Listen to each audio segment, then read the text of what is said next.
सर्वेभ्यः नमो नमः। आप सभी का स्वागत है आज के इस वीडियो में। आज हम एमडीएस विश्वविद्यालय अजमेर और एमडीएस विश्वविद्यालय अजमेर से संबंध रखने वाले जितने भी बीएड कॉलेजेस हैं उसके पाठ्यक्रम का 2 वर्षीय बीएड पाठ्यक्रम के पेपर नंबर 1 पर चर्चा करेंगे। पेपर नंबर 1 का नाम है बाल्यावस्था एवं अधिगमकर्ता की विकास प्रक्रिया। यह जो पेपर है एमडीएस विश्वविद्यालय अजमेर और एमडीएस विश्वविद्यालय अजमेर के जो एफिलेटेड कॉलेज हैं, चाहे वो कोई से भी हों, जब आपने पीटीडी का फॉर्म भरा था उसमें जितने भी कॉलेज की लिस्ट आई थी उसमें यही पेपर चलता है। तो सबसे पहला जो पेपर है उसका नाम है बाल्यावस्था एवं अधिगमकर्ता की विकास प्रक्रिया, जिसे अंग्रेजी में childhood and growing up learning के नाम से भी जाना जाता है। इस पर हम चर्चा करेंगे। ये 100 अंक का पेपर होगा जिसमें कुल मिलाकर 5 इकाइयाँ होंगी। 5 इकाइयों में से आज हम इकाई नंबर 1 बचपन एवं बाल विकास, चाइल्डहुड एंड चाइल्ड डेवलपमेंट पर चर्चा करेंगे। ठीक है, और इसमें भी 5 टॉपिक हैं।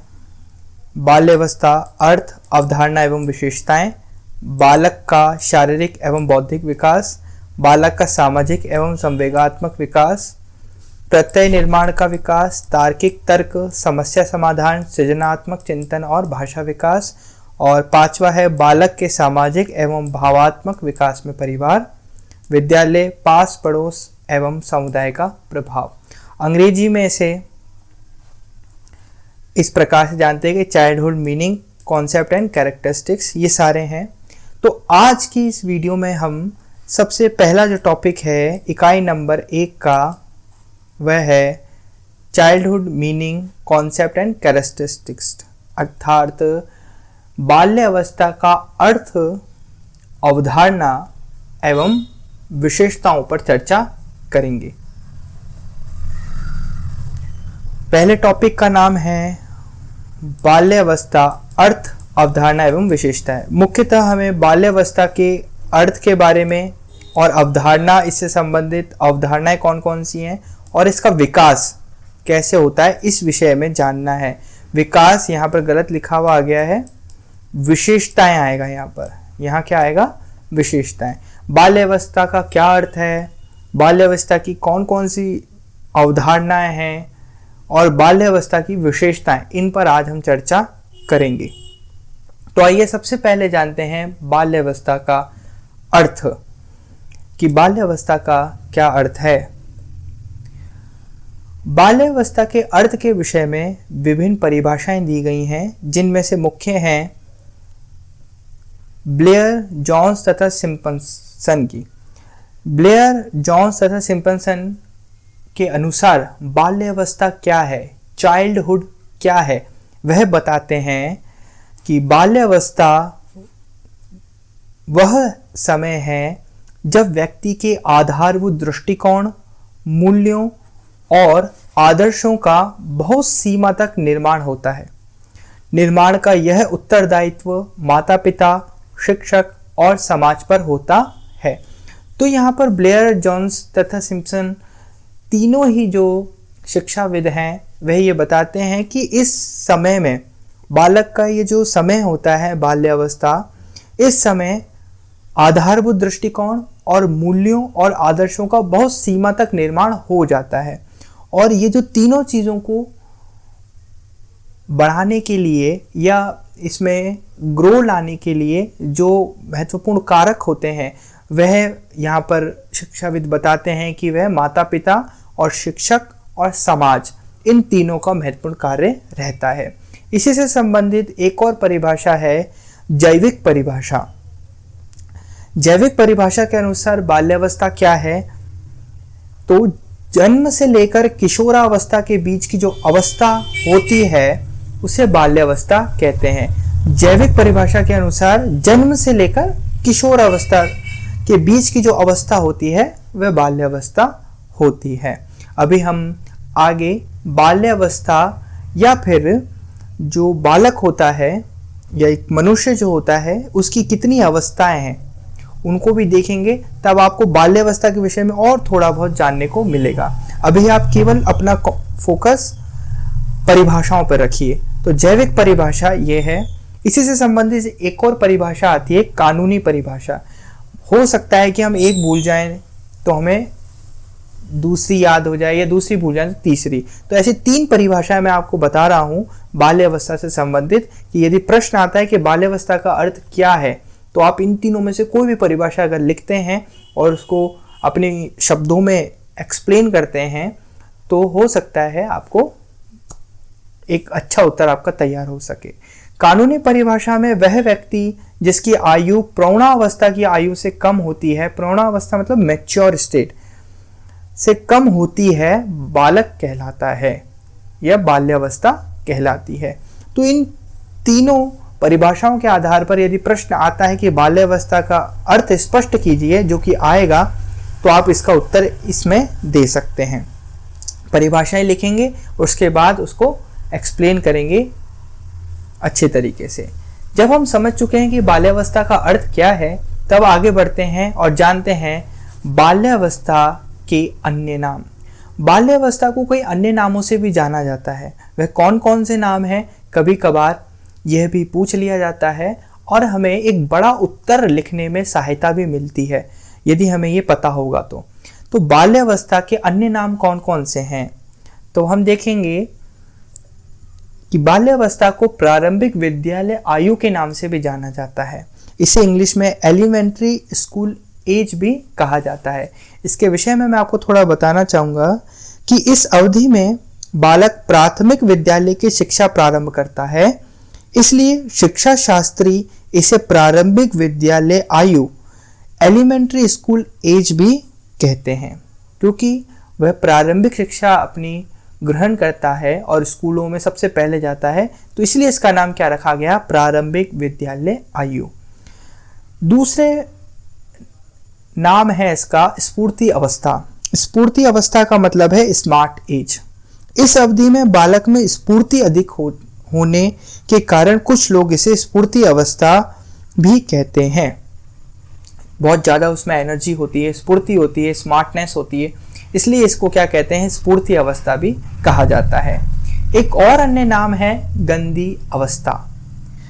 बाल्यावस्था का एक अन्य नाम है गंदी अवस्था। अब गंदी अवस्था क्यों कहा जाता है कि कुछ लोग बाल्यावस्था को गंदी अवस्था भी कहते हैं, क्योंकि इस अवस्था में बालक खेल कूद, भाग दौड़, उछल कूद में लगे होने के कारण प्रायः गंदा और लापरवाह रहता है, इसलिए इसको क्या कहते हैं, गंदी अवस्था भी कहते हैं। क्योंकि इसमें बालक अमूमन कैसा रहता है, लापरवाह रहता है और कभी वस्त्र गंदे कर लेता है, कभी अपना शरीर गंदा कर लेता है, इस प्रकार से। एक अन्य नाम है टोली की अवस्था और मनोवैज्ञानिक इसे ग्रिट अवस्था भी कहते हैं, जिसे अंग्रेजी में गैमी एज भी कहते हैं, GAMY एज, गैमी एज। क्या होता है ये कि इस अवस्था का बालक बड़ा चतुर होता है।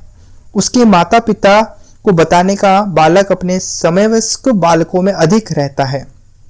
क्या होता है कि माता पिता को बताने के लिए बहुत सारी बातें होती है, उनकी सहायता करने की योग्यता भी आने लगती है। इस अवस्था का बालक अपने समवयस्क यानी अपने ही जैसे बालकों में अधिक रहता है, इसलिए इसे टोली की आयु भी कहते हैं। क्या कहते हैं, टोली की आयु। अपनी एक टोली बना लेता है वह टोली का सदस्य तभी बनता है जब वह टोली के नियमों का सतर्कता से पालन करना स्वीकारता है। मनोवैज्ञानिक इसे ग्रिट अवस्था या गैमी एज भी कहते हैं। तो बाल्यावस्था के अन्य नामों के विषय में हमने बहुत अच्छी तरह से जाना। अभी तक हमने बाल्यावस्था का अर्थ और बाल्यावस्था के अन्य नामों पर चर्चा की। इसी से संबंधित जो हमारा टॉपिक है बाल्यावस्था का अर्थ, इससे संबंधित एक और तथ्य है, वह है बाल विकास की अवस्था यानी स्टेज ऑफ चाइल्ड डेवलपमेंट। एक चाइल्ड को डेवलप होने में कौन कौन से स्टेज होते हैं, एक चाइल्ड पूरा डेवलप्ड किस स्टेज पर जाकर होता है, इस विषय में हमें जानना है। तो इसके लिए हमें बालक की विभिन्न प्रकार की जो अवस्थाएं हैं उस पर चर्चा करनी होगी और उसके बारे में जानना होगा। तो बाल विकास की जो अवस्थाएं हैं वह मुख्यतः उन्हें 5 भागों में बांटा जाता है। कितने भागों में? 5 भागों में। पहला है शैशवावस्था, जिसे हम इन्फेंसी कहते हैं। बचपना अवस्था, जिसे हम बेबीहुड कहते हैं। बाल्यावस्था, जिसे हम चाइल्डहुड कहते हैं, जो कि हमारा टॉपिक भी है, जिसे 2 भागों में बांटा जाता है। एक पूर्व बाल्यावस्था अर्ली चाइल्डहुड और दूसरी उत्तर बाल्यावस्था लेट चाइल्डहुड। इसके बाद की जो अवस्था होती है वह होती है वयः संधि यानी प्यूबर्टी, और इसके बाद आता है किशोरावस्था यानी एडोलिसेंस। इसके बाद जो बालक होता है माना जाता है कि उसका ओवरऑल डेवलपमेंट हो चुका है, इसके बाद वो युवावस्था में आगे चला जाता है। तो ये हैं बालक की 5 अवस्थाएं। एक बार फिर से हम इसको दोहराएंगे। शैशवावस्था, बचपनावस्था, बाल्यावस्था, वयः संधि और 5वां किशोरावस्था। तो ये 5 अवस्थाएं हैं बालक की। अब एक एक करके जानते हैं कि शैशवावस्था क्या है, बचपनावस्था क्या है, बाल्यावस्था क्या है, वयः संधि क्या है और किशोरावस्था क्या है। पहला है शैशवावस्था। जन्म से लेकर 15 दिन की अवस्था को शैशव कहा जाता है, या इस अवस्था को शैशव अवस्था कहा जाता है। जन्म से लेकर 15 दिन की अवस्था को, ठीक है, जब उसका जन्म हुआ और तब से लेकर 15 दिन तक जब वो बीत जाते हैं तो तब तक के पीरियड को हम कहते हैं या काल को हम कहते हैं शैशवा अवस्था। फिर इस अवस्था को समायोजन की अवस्था भी कहा जाता है, क्योंकि इस समय शिशु स्वयं को नए वातावरण के साथ समायोजित करने का प्रयास करता है। समायोजित करने का प्रयास मतलब ढालने का प्रयास करता है, अपने आप को वातावरण के हिसाब से ढालने का प्रयास करता है। इस समय शिशु असहाय होता है और उसकी उचित देखभाल द्वारा नए वातावरण के साथ समायोजन का कार्य माता पिता द्वारा किया जाता है। अब जन्म से लेकर 15 दिन में आप क्या देखोगे? बच्चा बहुत छोटा होता है, असहाय होता है। अगर उसको समायोजित करना है आसपास के वातावरण से तो वह खुद नहीं कर सकता, इसके लिए माता पिता को उसे समायोजित करना होगा। आगे है बचपनावस्था, बेबीहुड। यह अवस्था 2 सप्ताह से आरंभ होकर 2 वर्ष तक चलती है। इस अवस्था में बालक दूसरों पर निर्भर होता है, क्योंकि वह इतना छोटा और शारीरिक रूप से दुर्बल होता है कि अपनी आवश्यकताओं की पूर्ति स्वयं नहीं कर सकता। लेकिन इस अवस्था के अंत तक वह अपनी मांसपेशियों पर नियंत्रण करना सीख जाता है, यानी कि चलना, थोड़ा बहुत चलना और सीधे खड़े होना, इस प्रकार की पैरों के हाथों का इस्तेमाल करना, थोड़ा बहुत जो होता है वो करना प्रारंभ कर देता है। इस अवस्था में बच्चा स्व केंद्रित होता है। स्व केंद्रित का मतलब क्या होता है? जो उसके मन में आता है वह काम करता है, अपने द्वारा चलित होता है वो। उसके संपूर्ण व्यवहार व क्रियाकलाप में नैतिकता नहीं होती है, क्योंकि उसका व्यवहार मूल प्रवृत्तियों द्वारा प्रेषित होता है। मूल प्रवृत्तियों मतलब जो भी मूल प्रवृत्तियां होती हैं, उदाहरण के तौर पर चलना, खाना, सोचना मूल प्रवृत्ति नहीं है। जैसे कि किसी भी प्रकार का जो हमारी जो हम हाथों का हिलाना, ये सारी मूल प्रवृत्तियां होती हैं। भूख लगना होता है, जब भी उसको भूख लगेगी तो वो रोएगा, चिल्लाएगा, खेलना होगा या कहीं जाना होगा। तो इस प्रकार की जो मूल प्रवृत्तियां होती हैं उनके हिसाब से ही वह बढ़ता है, उसमें कोई भी नैतिकता नहीं होती है। जैसे अगर खाना खाना होगा तो वो कैसे भी खाएगा उसको, है ना। जैसे मतलब कोई भी एडिकेट्स नहीं होंगे उसके अंदर, कोई भी प्रकार का, जैसे हम बोल सकते हैं उसमें मैनर्स नहीं होंगे, क्योंकि वो अभी जानता ही नहीं है, नैतिकता को वह जानता ही नहीं है। तो जो उसका जैसा भी मन चाहेगा वो वैसे करेगा। संवेगात्मक विकास की दृष्टि से इस अवस्था में बच्चे के भीतर प्रसन्नता, क्रोध, हर्ष, प्रेम, भय, घृणा आदि प्रमुख संवेग होते हैं। बाल्यावस्था के विकास के अलग अलग चरण होते हैं, मतलब अलग अलग विकास होते हैं। संवेगात्मक विकास होता है, सामाजिक विकास होता है, जिसमें हम ये जो संवेगात्मक विकास है इसको डिटेल से हम आगे पढ़ेंगे, इसकी पूरी एक टॉपिक है। तो अभी के लिए मैं इतना ही इसको छोड़ रहा हूँ। आगे है बाल्यावस्था, जो हमारा टॉपिक भी है, जिसके विषय में हम पढ़कर आ चुके कि बाल्यावस्था क्या है। तो अब 2 से 12 वर्ष की अवस्था को बाल्यावस्था माना जाता है। 2 साल से लेकर 12 वर्ष की अवस्था को बाल्यावस्था कहा जाता है। अध्ययन की दृष्टि से 2 भागों में विभाजित किया गया है।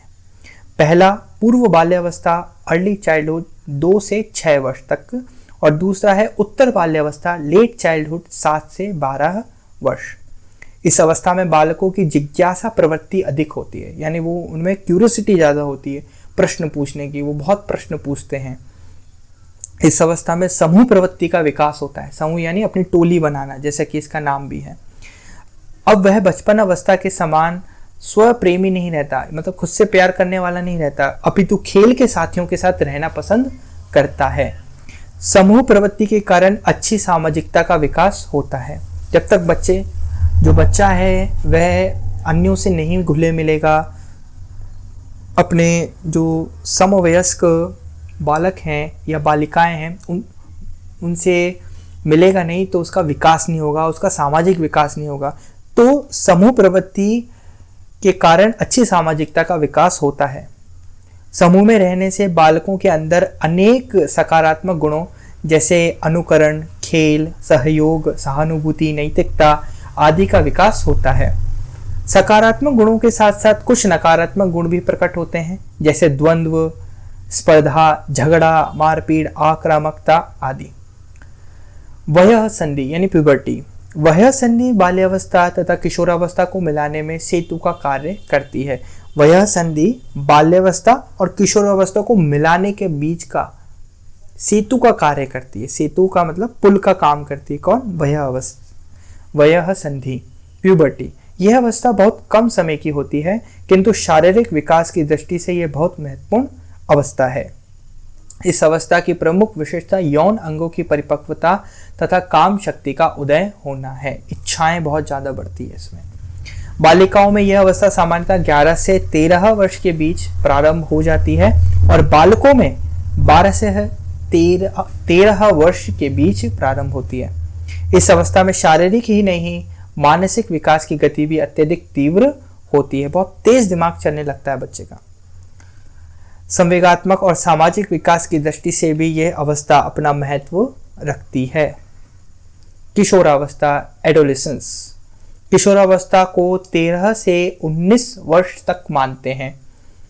पाश्चात्य विद्वानों ने इसे टीन एज भी कहा है। यह अवस्था बालक के विकास की सबसे जटिल अवस्था मानी जाती है, क्योंकि इसमें विभिन्न प्रकार के परिवर्तन देखने को मिलते हैं। कॉम्प्लेक्स स्टेज है ये। इस अवस्था में बच्चे में बहुत सारे परिवर्तन आते हैं और कुछ परिवर्तन तो माँ बाप भी समझ नहीं पाते हैं, तो इसलिए इसे जटिल अवस्था के नाम से भी जाना जाता है। तो अभी अभी हमने बात करी बाल्यावस्था के अर्थ के बारे में। अब हम चर्चा करते हैं बाल्यावस्था की अवधारणाओं के विषय में। अवधारणा का सीधा सीधा मतलब ये होता है कि बहुत सारे लोग, क्योंकि बाल्यावस्था एक व्यापक शीर्षक है, तो इसलिए जो विभिन्न समूह हैं या विभिन्न दृष्टिकोण इसके लिए हैं, तो इसी प्रकार के 5 दृष्टिकोण या 5 अवधारणाएं हम देख सकते हैं। वह है बाल्यावस्था के मानव शास्त्रीय परिप्रेक्ष्य, यानी मानव शास्त्रीय परिप्रेक्ष्य के आधार पर बाल्यावस्था क्या है, समाज शास्त्रीय परिप्रेक्ष्य के आधार पर बाल्यावस्था क्या है, ऐतिहासिक परिप्रेक्ष्य के आधार पर बाल्यावस्था क्या है, सांस्कृतिक परिप्रेक्ष्य के आधार पर बाल्यावस्था क्या है। अलग अलग दृष्टिकोण, अलग अलग जो अवधारणाएं हैं वो बाल्यावस्था को किस प्रकार से परिभाषित करती हैं, यह इस में बताया जाता है। अवधारणाओं का सीधा सीधा मतलब यह होता है दृष्टिकोण से, कि विभिन्न दृष्टिकोण किसी एक टॉपिक को किस प्रकार से देखते हैं।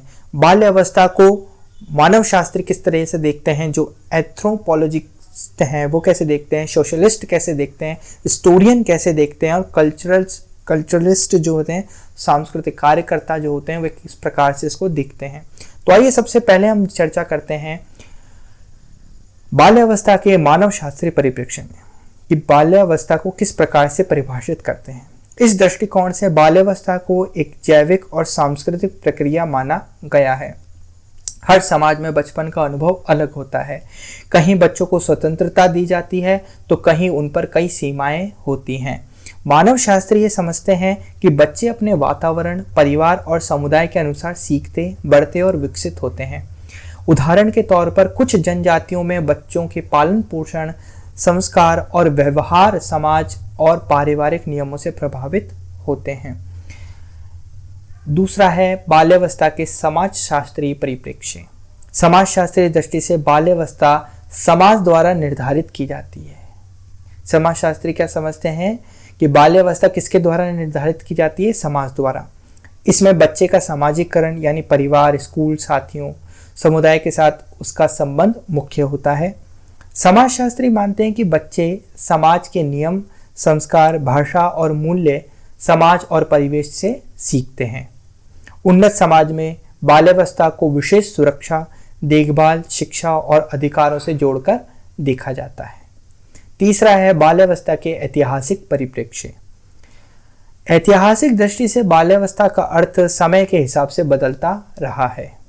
प्राचीन काल में बच्चों को अलग महत्व दिया जाता था, जबकि मध्य युग और आधुनिक समय में बचपन को एक विशिष्ट अवधि मानकर शिक्षा, पालन पोषण और विकास पर विशेष ध्यान दिया गया।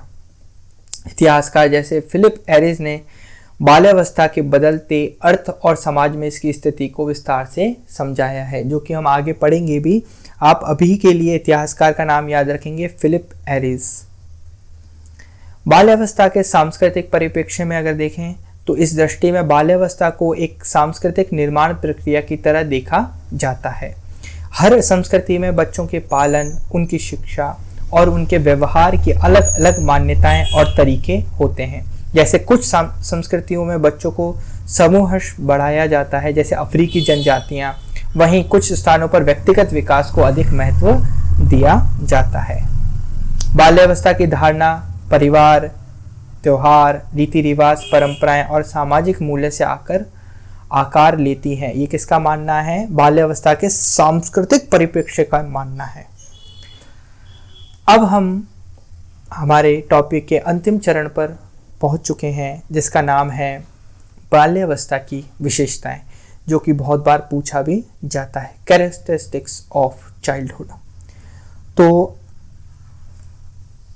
10 ऐसी विशेषताएं मैं आपके सामने रखूंगा बाल्यावस्था की, जो कि बेहद महत्वपूर्ण है और इन्हें आप याद भी करेंगे तो आप अपना उत्तर बहुत अच्छी तरह से लिख पाएंगे। पहली है शारीरिक तथा मानसिक विकास में स्थिरता। इसे अंग्रेजी में stability in physical and mental development के नाम से जाना जाता है। थोड़ा सा मैं इसके विषय में आपको बता देता हूं कि बाल्यावस्था में शारीरिक तथा मानसिक विकास में स्थिरता आ जाती है, अर्थात विकास की गति मंद हो जाती है, स्लो हो जाती है। विकास की स्थिरता बालक की मानसिक तथा शारीरिक शक्तियों को दृढ़ता प्रदान करती है, यानी उसको और मजबूत बनाती है। उसकी चंचलता कम होने लगती है, उसका मस्तिष्क परिपक्व सा दिखाई पड़ता है तथा वह वयस्कों के समान व्यवहार करना चाहता है। रॉस ने बाल्यावस्था को मिथ्या परिपक्वता का काल कहा है। यह आप ध्यान रखेंगे, रॉस ने क्या कहा है? बाल्यावस्था को मिथ्या यानी झूठा परिपक्वता का काल कहा है, क्योंकि परिपक्व तो वो कब होगा?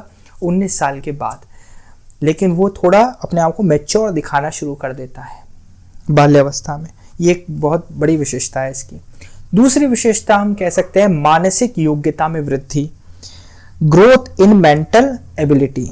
बाल्यावस्था के दौरान बालक की विभिन्न मानसिक योग्यताओं में उत्तरोत्तर वृद्धि होती रहती है, यानी लगातार वृद्धि होती रहती है। इस अवस्था में बालक की संवेदनशीलता यानी सेंसिटिविटी, प्रत्यक्षीकरण,